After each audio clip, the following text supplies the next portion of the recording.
We got a 2011 Jeep Grand Cherokee. It needs a starter. Everybody said pull the drive shaft, drop the K-frame, the diff, this, that, the other.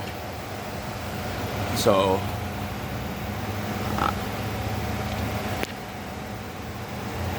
I pulled the 2 bolts on the back of the starter from right here underneath the driver. Disconnected the starter wires right above the diff. Gained access after I took the wheel off.